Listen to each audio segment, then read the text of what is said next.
Hello. In this video, we are going to study the asymptotic normality of the extremum estimator.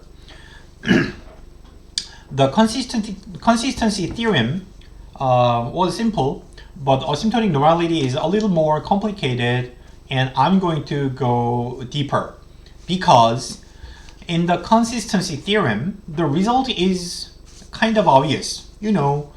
Most of the well-defined estimators must be consistent. So the proof itself is not important. However, asymptotic normality is important because this, as the result of the proof, you have to find what is the variance of the normal distribution. So, we are going to show that the estimation error converges in probability in distribution to a normal distribution, but at the same time, we need to find its variance. The variance is a byproduct of the proof, and it is really important because you need to know the variance to calculate the standard error, for example. So it requires more complicated assumptions and involves more proof. But let me summarize the result in one slide. So in 5 lines. So asymptotic normal distribution, we would like to show that this is estimation error. Estimation error, and because estimation error converges to 0, so it will diminish to 0 in the end. To prevent the diminish, we amplify the error by multiplying square root of n, so that the distribution does not go to 0. Now the distribution will have some kind of distribution shape, and we are going to show that that is a normal distribution for some variance matrix. For some variance matrix, if you have difficulties in understanding vector and matrix, then you may think it as a scalar variable. But of course, in the end, you need to learn how to handle vector and matrix. So to do this, we would like to show this in the end. And then how can we do that? In 4 lines. I will fill the gaps later, but first, start from the first order condition. Remember, the estimator is obtained by maximizing or minimizing this estimated criterion function. Then, under the differentiate, if you assume that the criterion function is differentiable, then the maximum or the minimum must satisfy the first order condition. So we have this as the starting point. This is what we have at the beginning by construction of the estimator, and then we need this, the difference between your estimator and the true parameter.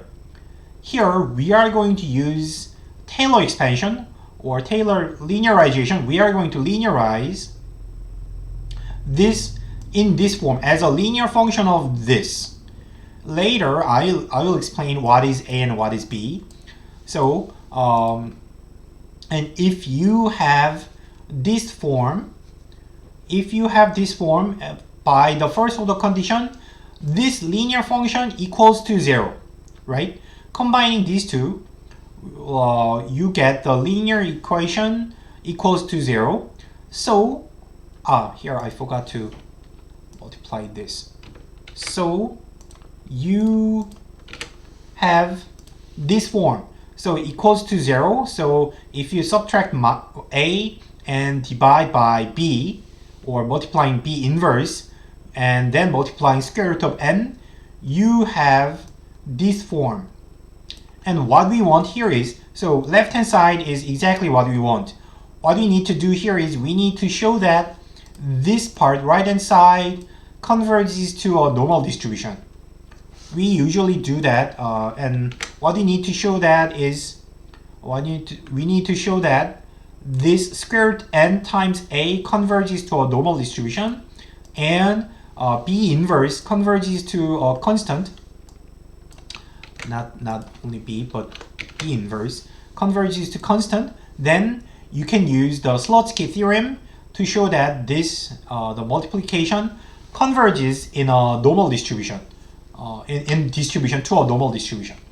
So let's fill this gap. What is this linear function? How can we obtain the linear function?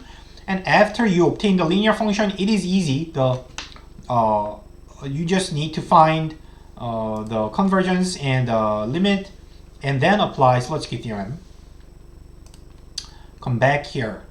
I will look at these assumptions later. So come down to here. First order condition, it's obvious. This is the first order condition that you know. And now Taylor expansion.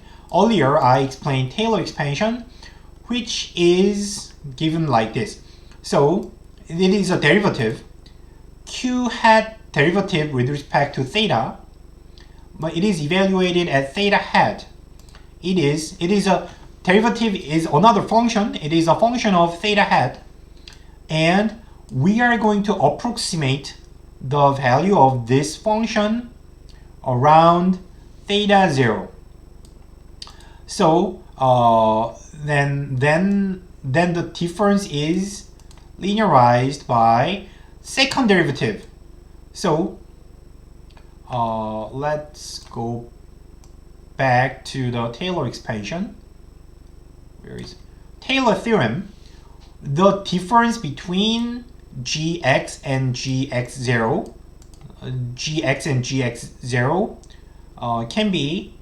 can be approximated by it equals to a linear function with a derivative at a certain point. So this is the derivative. So now what we are going to do here is g is already the first order condition. Replace g with the derivative of q hat with respect to theta, and x is replaced by theta hat, and x0 is replaced by theta 0. It's already here. So replace g with q derivative, q prime, and then you need to differentiate once more. That means you need to have the second derivative of q hat is coming here. Then remember this form, and we will apply the same format to this guy. So the first order condition, this is evaluated at 0, theta 0, and another derivative is multiplied in front of the linear term. And what you need to know here is we have theta bar. Theta bar is an intermediate value which is between theta hat and theta 0. So the Taylor expansion is a theorem that tells you that there must be at least one point between theta hat and theta 0 that satisfies this equality. So that is the intermediate value, and there must be at least one intermediate value that satisfies this. That is the Taylor expansion. And here what we need here is we are going to use the consistency if the consistency of theta hat. So if theta hat converges to theta 0, then theta hat converges to theta 0. Then automatically a point, the intermediate value, which is in between these two, will be also converging to the theta 0, because it is like by the sandwich theorem. So it is always in between those 2 points, but those 2 points become closer to each other. Then any middle point should be converging to the same point. So that is important here. And I want to tell you that the differentiability in this case is not almost sure differentiability. So except for the Taylor expansion, the differentiability or continuity holds all with this notion. So what you need is usually almost sure differentiability or almost sure continuity. But for Taylor expansion, almost sure does not work. For example, this function is almost surely differentiable, but there is no derivative, but derivative is always 0. So like the function looks like this, and there is no point which has this slope. So there is no intermediate value in this case. To prevent this kind of problem, your differentiability must be everywhere, not almost everywhere. So that is the second step using Taylor expansion, and from there it is the same, exactly what I did. Now we learned A and B are given by these two guys from the Taylor expansion. So remember AN is a derivative of Q hat evaluated at theta 0, and the only randomness in AN is coming from Q hat, and BN is the second derivative of Q hat evaluated at the intermediate value. Therefore, and then by rearranging the terms, you obtain this form. Exactly, this is what I did in the slide. And we are going to show two things. First, the slope Bn, the second derivative, Bn will converge in probability to a matrix H, which is invertible, non-singular. It must be invertible. And if you have this, then by the continuous mapping theorem, B inverse converges in probability to H inverse, and plug. So and that is one side. And now I did not explain where is AN.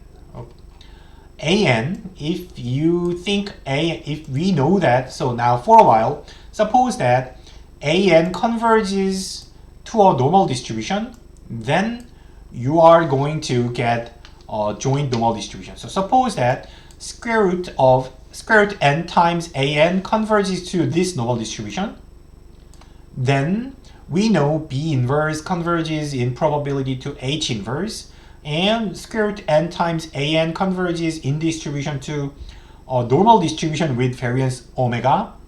Then by the Slutsky theorem, you have a new normal distribution with the variance H inverse times omega H inverse. So this is by the Slutsky theorem. We used Slutsky theorem, and we used continuous mapping theorem. Continuous mapping theorem here, and we used Taylor theorem there, intermediate value there. So this is how we prove asymptotic normality. So in this video, I just want you to have a big picture of how the proof is going, and I'm going to discuss the details, the mathematical details, and how the assumptions are applied, and what assumptions we need, and what is the sufficient conditions to check the assumptions. And those details are covered in the next video. See you later. Bye.